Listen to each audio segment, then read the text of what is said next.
Hello dear student, once again welcome you all to the online platform of NS Vision Point और मैं हूं आपके साथ आपकी chemistry mentor expert KP ma'am. तो चलिए आज के इस सफ़र को स्टार्ट करते हैं और आज क्या डिस्कस करने वाले हैं। Before that let us take a look कि आज हम लोग क्या बात कर रहे थे, किसके बारे में हम लोग स्टार्ट किए थे। तो हम लोग मॉड्यूल 2 का चैप्टर नंबर 4 डिस्कस कर रहे हैं, दैट इज़ केमिकल बॉन्डिंग और इसका लेक्चर नंबर 7 है। इससे पहले 6 लेक्चर और भी आ चुके हैं, उनको ज़रूर अच्छे से देखिएगा और साथ ही साथ कॉपी और पेन से आप तैयार रहिएगा, ठीक है। तो आज का क्या ऑब्जेक्टिव रहने वाला है, क्या आज हम सीखने वाले हैं, तो आज का टॉपिक जो रहेगा वो है type of hybridisation. Very important topic for your chemical bonding. Chemical bonding के लिए एक बहुत ही इंपॉर्टेंट टॉपिक जो आपका है वो है हाइब्रिडाइजेशन। तो प्रीवियस टर्न पे जो लेक्चर नंबर 6 था उसमें हमने बात किया था कि हाइब्रिडाइजेशन क्यों किया जाता है और वैलेंस बॉन्ड थ्योरी जो था उसको 4 चांद लगा देता है ये हाइब्रिडाइजेशन का कॉन्सेप्ट, ठीक है। तो आज हम लोग देखेंगे कि कौन कौन से अलग अलग आपके हाइब्रिडाइजेशन पॉसिबल है और इसको आपको ध्यान रखना है सो दैट अगर आपके पास क्वेश्चन आता है तो वो आप आसानी से उसको क्लियर कर सकते हो bye knowing the concept and तरीका कैसे आपको इसको सॉल्व करना है। तो चलिए बिना समय गवाए स्टार्ट करते हैं। तो टाइप्स ऑफ हाइब्रिडाइजेशन को स्टार्ट करने से पहले थोड़ा सा रिकैप कर लेते हैं कि हाइब्रिडाइजेशन होता क्या है। तो हाइब्रिडाइजेशन में हमने देखा था कि मिक्सिंग ऑफ ऑर्बिटल का कॉन्सेप्ट था। क्या था बच्चे? मिक्सिंग ऑफ ऑर्बिटल, यानी ऑर्बिटल्स को हम मिक्स कर रहे थे। तो मेन फंडा वहाँ पे क्या था? मेन फंडा जो हमें लगाना है वो ये है कि उनकी एनर्जी जो होनी चाहिए वो क्या होनी चाहिए? सिमिलर होनी चाहिए, ठीक है। हम ऐसे ऑर्बिटल को मिक्स करेंगे जिनकी एनर्जी जो है वो क्या है? सिमिलर है, ठीक है। तो हम क्या कह सकते हैं यहाँ पे, चलिए इसको डिस्कस करते हैं कि during hybridisation, very important point जो आपको ध्यान रखना है, क्या ध्यान रखना है कि during hybridisation the atomic orbitals with different characteristic are mixed with each other, ठीक है। अलग कैरेक्टर हो सकते हैं और उनको हम क्या करते हैं? आपस में मिक्स करते हैं। दूसरी बात क्या है? the orbitals of s type can mix with the orbital of p type, ठीक है। ऐसा नहीं है कि s को s के साथ ही मिक्स करेंगे, हम s को p के साथ मिक्स कर सकते हैं, d के साथ भी मिक्स कर सकते हैं, ठीक है। based on the type and the number of orbital the hybridization can be subdivided into following types, यानी कि हमारा जो मिक्सिंग है वो किस तरह का हुआ है उसके बेसिस में हम हाइब्रिडाइजेशन को अलग अलग चीज़ों में या कैटेगरीज में बांट सकते हैं। तो मेन फंडा जो लॉजिक आपका लगना है वो यही लगना है कि उनकी जो एनर्जी होनी चाहिए वो क्या होनी चाहिए? नियरली सेम होना चाहिए, यानी सिमिलर एनर्जी होना चाहिए, ठीक है। नियरली सेम होना चाहिए, ये बात आपको हमेशा ध्यान रखना है for the concept of hybridisation. बाकी सारा चीज़ आसान है, आप आसानी से इसको समझिएगा और बहुत ही आसानी से आप इस तरह के क्वेश्चन अगर आते हैं और आपके पास क्वेश्चन पुट अप होते हैं तो वो अच्छे से आप knowing the concept and the funda you can clear it out, ठीक है। तो यहाँ पे हमने पिछली बार भी एक एग्जांपल लिया था कि जैसे हमारे पास 2s है, 2p है, तो ये जो पेयर्ड इलेक्ट्रॉन है, ठीक है, ये जम करके इस तरह आ जाएगा, ठीक है। तो आपके पास जो नया हाइब्रिडाइजेशन स्टार्ट होगा, जो मिलेगा वो क्या है? वो क्या है? s और p का है, तो क्या हो जाएगा वो? sp3। तो जनरेट क्या हो रहा है कि आपके पास 3 तो थे, 2, तो ये चारों मिलके ऑर्बिटल बनाए और वो जो हाइब्रिडाइज होके आपके पास ऑर्बिटल मिला है यानी sp3 मिला है, वो सब की एनर्जी क्या होगी? सेम होगी। और इसी हाइब्रिडाइज ऑर्बिटल को हम क्या है? डीजनरेट ऑर्बिटल्स भी कहते हैं, ठीक है। क्या कहते हैं? डीजनरेट के नाम से भी जानते हैं। इसका मतलब क्या है कि उन ऑर्बिटल्स की एनर्जी जो है वो क्या है? सेम है, ठीक है। इतनी कॉन्सेप्ट आपको यहाँ पे समझ में आना चाहिए। Next look at to first type of hybridisation. जो पहला टाइप ऑफ हाइब्रिडाइजेशन है दैट इज sp हाइब्रिडाइजेशन, ठीक है। तो sp हाइब्रिडाइजेशन क्यों कहा है? तो सिंपल सा लॉजिक और अप्रोच जो आपको लगाना है वो ये है बच्चा कि s है और आपका p ऑर्बिटल ये मिक्स हुआ है और तब आपका बना है ऑर्बिटल क्या? sp हाइब्रिडाइजेशन बना है, ठीक है। तो इसमें जो मेन आपको ध्यान देना है वो क्या है? इंटरमिक्सिंग ऑफ 1s जो मैंने अभी आपके साथ शेयर किया और p ऑर्बिटल्स को क्या किया जाता है? मिक्स किया जाता है। ध्यान क्या रखना है हाइब्रिडाइजेशन के कॉन्सेप्ट में? Nearly equal energy, right. आप सभी को आ गया इसके बारे में। टू गिव 2 आइडेंटिकल, 2 ऑर्बिटल्स आपस में मिक्स हुए तो 2 नए जो ऑर्बिटल बनी उनकी एनर्जी क्या होगी? सेम होगी और दोनों क्या होंगे? sp होंगे, ठीक है, राइट। इन्हीं को क्या कहा गया है? डीजनरेट हाइब्रिड ऑर्बिटल्स और इसको क्या कहा गया? क्या कहेंगे? sp hybridisation, right. अब नेक्स्ट चीज क्या है कि इसका हमें क्या पता चल जाएगा? इसका हम शेप भी बता सकते हैं, ज्योमेट्री बता सकते हैं। तो ज्योमेट्री क्या होगा? वो होगा लीनियरली, ठीक है। तो इसका टेबल भी मैं आपके साथ शेयर करूंगी, बट याद करना कि अगर किसी की हाइब्रिडाइजेशन sp है तो उसकी ज्योमेट्री क्या होगी, लीनियर होगा, और कितना एंगल बनाएगा, it will make 180 degree, right, 180 degree ये बनाएगा। और अगर हम इसमें पूछें कि कितना s कैरेक्टर है और कितना p कैरेक्टर है, तो वो भी आप आसानी से कैलकुलेट कर सकते हो कि हमने क्या कहा कि जो अभी कैरेक्टर आपका बन रहा है वो क्या है, sp। तो आपको दिख रहा है अगर मैंने इसको होल को 100% लिया है, ठीक है, बेसिक और सिंपल मैथ्स लगाना है, यहाँ पे 100% है तो आधा S है आधा P है, नहीं तो क्या करोगे 100 और डिवाइड बाय कितना है, कितने आपके बॉक्स से 2, तो यानी कि 50%। तो ठीक है, इससे आप कह सकते हो कि 50% जो कैरेक्टर होगा वो क्या होगा, S होगा, और 50% जो कैरेक्टर होगा वो क्या होगा, P है। इतना बेसिक इन्फॉर्मेशन आप इस sp हाइब्रिडाइजेशन के बारे में बता सकते हो, ठीक है। अब लेते हैं थोड़ा सा एक छोटा सा एग्जाम्पल, सो दैट चीज़ें और अच्छे से और बेहतर तरीके से क्लियर हो जाए, ठीक है। तो पहला एग्जाम्पल जो हमारे पास है based upon the sp hybridisation, वो है हमारे पास बेरियम क्लोराइड का, ठीक है। बेरियम क्लोराइड, तो बेरियम आपका जो यहाँ पे है क्या है, इसका हाइब्रिडाइजेशन हम निकालते हैं, ठीक है। तो बेरियम का अगर हाइब्रिडाइजेशन निकालना है तो आपको ग्राउंड स्टेट और एक एक्साइटेड स्टेट पता होना चाहिए। आई होप आपको एक पता भी होगा, और हमने डिस्कस भी किया था कि अगर ये आपकी एनर्जी लेवल E1 है और ये आपका एक एनर्जी लेवल E2 है, तो आपका अगर इलेक्ट्रॉन यहाँ पे है तो अगर हमने इसको एक्साइट कर दिया, कैसे एक्साइट करोगे, अपने आप तो होगा नहीं, हमने क्या किया, इसको एनर्जी दी, ठीक है, क्या दी, एनर्जी दी, तो ये इलेक्ट्रॉन खुश हो गया और क्या किया, लगा दिया जंप और पहुंच गया क्या, यहाँ वाले, ठीक है, हायर एनर्जी। तो अब ये है जो ये बेसिक स्टेट था, इसको ही हमने क्या कहा, GS ग्राउंड स्टेट कहा, और जो ये ऊपर गया इसको हमने क्या कहा, एक्साइटेड स्टेट कहा, ठीक है। तो सिमिलर अगर हम ग्राउंड स्टेट देखते हैं तो हम इसको लिख लेते हैं GS। बेरिलियम का ग्राउंड स्टेट देखेंगे तो क्या हो जाएगा। तो बच्चे आपको ध्यान क्या रखना है कि आप ग्राउंड स्टेट जब बना रहे हो तो आप बेसिकली क्या कॉन्टेक्स्ट लोगे इसमें, कि जो बाहर का ऑर्बिटल है उसको आप बनाओगे, ठीक है। तो आपके पास क्या है, 2s है, राइट, क्या है, 2s है, और 2s अगर सेकेंड शेल की बात करते हैं तो इसमें आपके पास 2 ऑर्बिटल होते हैं, इस बात को ध्यान देना, क्या एक s होता है और दूसरा क्या होता है p। तो इसके पास p भी ऑर्बिटल है, बट ये क्या है, खाली है, क्योंकि इसमें इलेक्ट्रॉन नहीं गए हैं, ठीक है। तो आपके पास क्या है, 2s है, तो हमने ये s का बना दिया, और p होगा तो क्या होगा, 1 2 3 बॉक्स होंगे, 3 कमरे होने ही चाहिए। तो यहाँ पे क्या है, S2 है, तो चलिए यहाँ पे पॉली एक्सक्लूजन प्रिंसिपल को फॉलो करते हुए हमने ये बना लिया, ठीक है। अब ये ग्राउंड स्टेट है, जब आप एक्साइटेड स्टेट के लिए बनाओगे तो एक्साइटेड स्टेट में क्या होगा, इलेक्ट्रॉन बेचारा क्या करेगा, खुश हो जाएगा, एनर्जी मिलेगी, जंप करेगा, और जंप करेगा तो वो कहाँ जाएगा, उसके पास ऑप्शन क्या है, ये 2s है और ये क्या बचा है 2p। तो 2p के एक में ये क्या कर देगा, जंप कर देगा, ठीक है। अब इन्हीं दोनों ऑर्बिटल को हम क्या कर लेंगे, मिक्स कर लेंगे। पर आप देखिए जो मिक्सिंग है इसमें इन्वॉल्वमेंट किसका, एक s और एक p। तो आपके पास जो अब हाइब्रिडाइज्ड ऑर्बिटल जो बनेगा वो बच्चा लोग यहाँ पे जो बनेगा वो ये है, आपका बनेगा sp, ठीक है। तो इसीलिए इसकी हाइब्रिडाइजेशन क्या हो जाएगी, sp हो जाएगी। और यहाँ पे ही आपका क्या है, एक तो इसके इलेक्ट्रॉन पहले से थे, दूसरे आपके क्या आ जाएंगे, यहीं पे क्लोरीन एटम आ जाएगा, ठीक है। तो ये जो है यानी कि बेरियम का hybridisation in the barium chloride will be sp, ठीक है। और इसका शेप क्या होगा, s ऐसा होगा, p ऐसा होगा, और हाइब्रिडाइज होके शेप आपको ऐसा मिलेगा जो क्या होगा, लीनियर होगा। तो अगर आपके पास बेरिलियम है तो ये क्या हो जाएगा, Cl, और यहाँ पे क्या हो जाएगा Cl, और एंगल आपको दिखेगा 180 डिग्री। सो था ना ये आसान, और आसानी से आप क्या कर सकते हो, इसको नेल्ड आउट कर सकते हो। बट द फंडा इज वेरी इजी। वो क्या है, आपको पता होना चाहिए कि कैसे लिखते हैं, ये आपको इलेक्ट्रॉनिक कॉन्फ़िगरेशन का ज्ञान होना चाहिए। उसके लिए वीडियो को अच्छे से देखिए और चीज़ों को रिवाइज कीजिए, तो ये आपके लिए और भी आसान हो जाएगा। और इस तरीके से आपको क्या करना है, ग्राउंड स्टेट, फिर एक्साइट करना है, फिर हाइब्रिडाइज करना है, उससे आपको आसानी से हाइब्रिडाइजेशन उसकी निकल जाएगी, राइट। अब हम देखते हैं sp2 हाइब्रिडाइजेशन क्या होता है, ठीक है। अभी हमने sp के बारे में डिस्कस किया, आई होप आपको क्लियर भी होगा और अच्छे से आपने समझा भी होगा।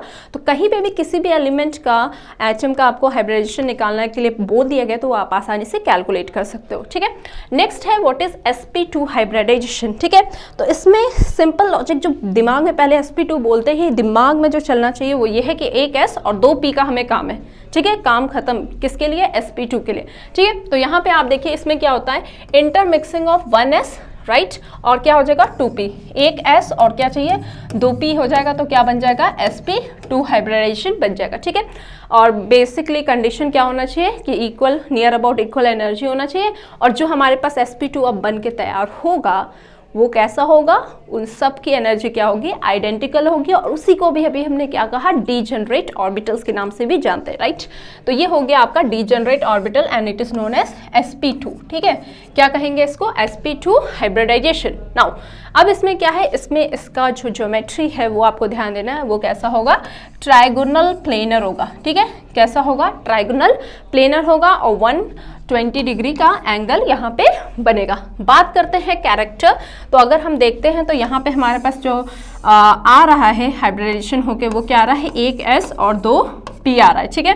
तो अगेन वही 100 डिवाइड बाई 3 कर दो, तो ये 100 था, 100% होता, अपॉन कितना है, 1 2 3, तो 3 से आप डिवाइड करोगे तो क्या आएगा, नियरली सारे के सारे क्या होंगे, 33%, बताओ इतनी तो आती है, 33.3% ये भी, 33.3% दिस वन, एंड 33.3% ये भी आ जाएगा, ठीक है। तो ऑन द होल हम क्या कह सकते हैं कि S तो आपका क्या हो गया 33%, और P को ऐड कर देना तो ये कितना हो जाएगा 66.6%, और टोटल आपका 100%, ठीक है।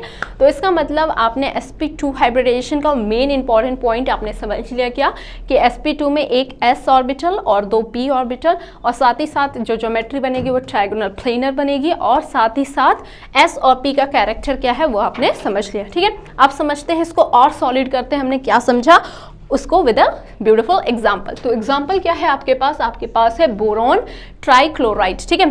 तो बोरॉन ट्राइक्लोराइड में देखोगे कि बोरॉन आपका क्या है, सेंट्रल मेटल है, तो उसकी हाइब्रिडाइजेशन जो है वो ये है। और जैसा कि मैंने आपको बताया, आपका मोर फोकस होना चाहिए लास्ट का ऑर्बिटल, यानी वैलेंस शेल को आप ध्यान दोगे, ठीक है। तो अगेन कॉन्सेप्ट वही लगाओगे, जनरल या ग्राउंड स्टेट जिससे आप कर रहे हो, जनरल स्टेट भी कह सकते हो, पर मोर ओवर हम कहेंगे इसको ग्राउंड स्टेट। ग्राउंड स्टेट में आप क्या देखते हो कि 2s2 है और 2p। तो सबसे पहले हम ये बना लेते हैं 2s, ठीक है, और यहाँ पे बन गया क्या 2p, राइट। 3 डब्बा हम लोग बना लेते हैं। हमारे पास s में कितने इलेक्ट्रॉन है, 2 इलेक्ट्रॉन है, और p में क्या है, 1 इलेक्ट्रॉन है, ठीक है। अब ये इसका ग्राउंड स्टेट है, पर जैसे ही हमने इसको एक्साइट किया एनर्जी मिलेगी। एक्साइटेड स्टेट में आप क्या देखोगे कि ये इलेक्ट्रॉन क्या करेगा, जंप करके अनपेयर्ड होगा, ठीक है। क्या होगा, अनपेयर्ड होगा, और ये क्या करेगा, ये आ जाएगा, यहाँ पे तो इलेक्ट्रॉन था, इस तरफ ये जंप कर देगा, ठीक है। तो ओवरऑल आप देख रहे हो कि जो पार्टिसिपेशन हाइब्रिडाइजेशन में हो रहा है वो किसका हो रहा है, देखो ये दिख रहा है आपको, ये क्या है, एक S और 2 P, तो क्या बन गया sp2, ठीक है। क्या बन जाएगा sp2, और p में भी आपका क्या होता है, एक px होता है, एक py होता है, और एक pz होता है, यानी एक्सिस के अलोंग आपका जो डंबल शेप है वो कैसे ओरिएंटेड है उस पर डिपेंड करेगा, ठीक है। तो ये आपका जो हाइब्रिडाइजेशन हो जाएगा वो क्या हो जाएगा यहाँ पे बच्चों, sp2, ठीक है। तो यहाँ पे जो शेप हो जाएगा वो कैसा हो जाएगा, ट्राइगोनल प्लेनर। तो अगर हम बात करें तो यहाँ पे क्या, एक s ऑर्बिटल और 2 p ऑर्बिटल बना के आपको कोई शेप जो बनेगा वो कुछ ऐसा बनेगा। तो अगर हम इसका बोरोन का बनाना चाहे तो वो हमें ऐसा दिखेगा कि यहाँ पे क्लोरीन, यहाँ पे क्लोरीन और यहाँ पे क्लोरीन, और इसको अगर हम जोड़ दें, ठीक है, तो ये आपका इक्विलैटरल ट्रायंगल जैसा कुछ दिखेगा, जिसको आपने क्या कहा केमिस्ट्री में, ट्रायंगुलर प्लेनर का, और ये जो एंगल हो जाएगा दैट विल बी 120 डिग्री, ठीक है। तो this is how you will calculate. इसी तरह से आप क्या करोगे, कैलकुलेट करोगे किसी भी एलिमेंट का, एटम का हाइब्रिडाइजेशन आप आसानी से बता सकते हो। और अगर आपको हाइब्रिडाइजेशन पता है तो उसकी ज्योमेट्री भी आप आसानी से इवेल्युएट कर सकते हो, और शेप आपका जो है कुछ ऐसा आपको दिखेगा, क्या है, ट्राइगोनल प्लेनर, ठीक है। और ये छोटा सा ये कि हाइब्रिडाइजेशन की एक ट्रेट या कैरेक्टर समझ सकते हो, जब भी हम डायग्राम बनाते हैं तो ये छोटा सा आपको दिखेगा लोब, ठीक है। तो वो इंडिकेट करता है कि हम हाइब्रिडाइजेशन की बात कर रहे हैं, ठीक है।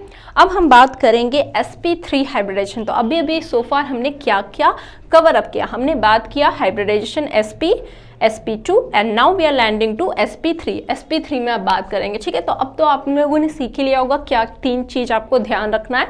तो पहला ये किया sp3 बोला, इसका मतलब एक s ऑर्बिटल और 3 क्या होंगे, p ऑर्बिटल का इंटरमिक्सिंग होगा।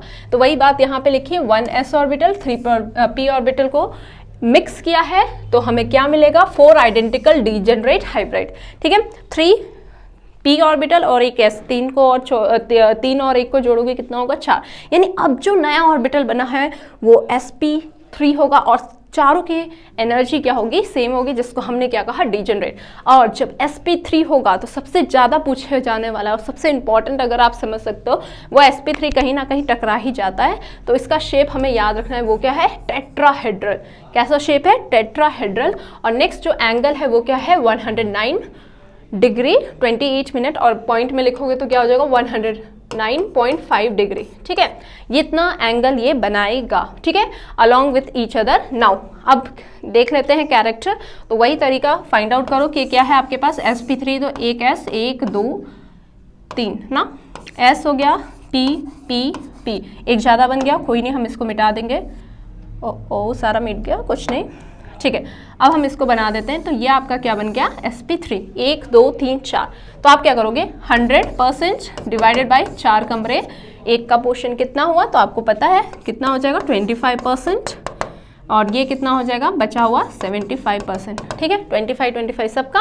तो एस कैरेक्टर अगर आपसे पूछ भी लिया जाता है 1 मार्क्स में तो आसानी से बता दो कि 25%, और पी कैरेक्टर क्या हो जाएगा, ये हो जाएगा आपका 75%। तो this is how you will nail out the concept of hybridisation by knowing it. ठीक है, तो 3 चीज़ फंडामेंटल आपको ध्यान रखना है, ज्योमेट्री, किन किन ऑर्बिटल का हाइब्रिडाइजेशन हुआ, साथ ही साथ कैरेक्टर, और इसको और अच्छा हम करेंगे विद अ एग्जाम्पल। यस, अब ये एग्जाम्पल आपके पास है जो है आपका मीथेन। ठीक है, वेरी इंपॉर्टेंट गैस है आपका, किसके लिए, पॉल्यूशन के लिए। ठीक है, ग्रीन हाउस गैस का एक मेन इंपॉर्टेंट इंग्रेडिएंट है। ठीक है, ग्रीन हाउस फैलाता है, तो इससे थोड़ा हमें बच के भी रहना है। तो इसको एग्जाम्पल लेते हैं, बाकी इसका शेप आपको यहाँ पे पिक्चर से दिख ही रहा होगा, पर आप वीडियो को थोड़ा पॉज करो और खुद से करने की कोशिश करो जितना अभी आप तक ने सीखा है, बाकी आप मैच आउट कर लीजिएगा। ठीक है, तो अगर हम यहाँ पे बात करते हैं, ठीक है, तो अगर इसको अगर आप देखोगे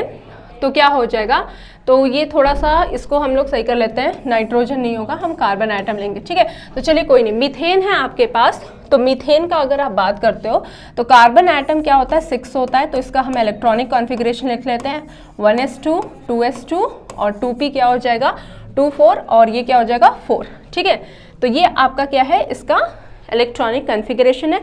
मोर ओवर आपको किससे काम है, वैलेंस शेल से काम है, तो हम वैलेंस शेल को ही लेंगे, यानी आखिरी शेल को। तो ग्राउंड स्टेट अगर हम बनाते हैं तो ग्राउंड स्टेट में आपका क्या बन जाएगा, तो आपका बन जाएगा S का और यहाँ पे P का बनाएंगे। ठीक है, तो सबसे पहले ये काम करेंगे, तो ये क्या हो जाएगा 2S और ये क्या हो जाएगा 2P। तो हमारे पास S में क्या है 1 2, ठीक है, 1 2 हो गया, 1 मिनट इसको हम लोग सही कर लें, कितना हो गया 6 होने चाहिए ना, 2 4, इसको सही कर लो, कितना हो जाएगा, ठीक है, वो हो गया 5 6 यानी 2 हो जाएगा। ठीक है, 6 होता है ना कार्बन, तो ये आपका ये हो जाएगा, तो यहाँ पे ये क्या हो जाएगा 1 2। ठीक है, 1 2 हो जाएगा, इसको आप सही कर लीजिएगा। अब जब एक्साइटेड स्टेट करोगे तो क्या होगा, जो आपका पेयर्ड है वो क्या हो जाएगा अनपेयर्ड हो जाएगा। तो जब अनपेयर्ड हो जाएगा तो एक्साइटेड स्टेट अगर आप लिखोगे तो ये क्या हो जाएगा यहाँ पे, तो आपका इलेक्ट्रॉन यहाँ से जंप करेगा, तो आपके पास जो एक्साइटेड स्टेट होगा वो क्या बचेगा बच्चों, वो बन जाएगा आपका ये, तो यहाँ पे और यहाँ पे। ठीक है, तो आपने क्या देखा, हाइब्रिडाइजेशन किसके बीच में होगा, यही इंटरमिक्सिंग होगा। और इसमें कौन कौन पार्टिसिपेट कर रहा है, तो इसमें आपको दिख रहा है क्या है, एक S है और P कितना 3, तो हाइब्रिडाइजेशन क्या हो जाएगा बच्चे लोग, sp3 हाइब्रिडाइजेशन होगा। द मोमेंट आपको पता चल गया कि sp3 हाइब्रिडाइजेशन है कार्बन का, जो आपका सेंटर में एटम प्रेजेंट है, तो आप इससे ये बता सकते हो कि इसका शेप जो होगा वो कैसा होगा, उसका शेप होगा टेट्राहेड्रल। ठीक है, टेट्राहेड्रल शेप होगा, और ये आप आसानी से इसको बना सकते हो। और अगर हम वैसे बनाएंगे तो क्या हो जाएगा, कार्बन ऐसे आप बना सकते हो। ठीक है, 2D में ऐसे बनाओगे, 3D अगर आपको पिक्चर लेना है तो आप क्या करोगे, ऐसे करके वेज लाइन स्ट्रक्चर को यूज़ कर सकते हो। तो यहाँ पे एक हाइड्रोजन, यहाँ पे एक हाइड्रोजन, इसको भी थोड़ा हम डार्क कर देते हैं, और यहाँ पे एक हाइड्रोजन एक है, तो एक अबव द प्लेन आपके सामने और एक पीछे, और एक प्लेन में रहेगा और एक ऊपर रहेगा। तो यहाँ पे आपको जो एंगल मिलता है वो कितना मिल जाएगा, 109.5 डिग्री मिल जाएगा। तो इसी को हमने क्या कहा है, इसी को कहा है टेट्राहेड्रल ज्योमेट्री का। ठीक है, तो इस तरीके से आप आसानी से कोई भी एलिमेंट लिया है तो उसको निकाल सकते हो और उसके बेसिक इन्फॉर्मेशन को आसानी से इवेलुएट और बता सकते हो। ठीक है, तो आई होप ये एग्जांपल आपके लिए अच्छे से आपको क्लियर भी होगा और आपने बहुत ही बेहतर तरीके से इसको समझा भी है। अगर बात करें एक s ऑर्बिटल और p के आपके ऑर्बिटल्स क्या होते हैं, हाइब्रिडाइज होते हैं, और जो शेप आपको मिलेगा फ्लावर का शेप वो इस तरह से कुछ मिलेगा। ठीक है, मेन आपको शेप जो ध्यान देना है that is this one, right. So आज के लिए बस इतना ही। आई होप आपने हाइब्रिडाइजेशन के कॉन्सेप्ट को बहुत ही अच्छे से जाना होगा और अच्छे से समझा होगा। स्टिल आपके पास कोई डाउट है, कोई क्वेरी है, तो आप हमें इस नंबर पे कांटेक्ट कर सकते हैं। और साथ ही साथ अगर आपको एनआईएस से रिलेटेड कुछ भी इंफॉर्मेशन चाहिए तो आप हमारे इस वेबसाइट को विजिट कर सकते हैं और अपने इंफॉर्मेशन को गैदर कर सकते हैं। So take care of yourself and bye bye.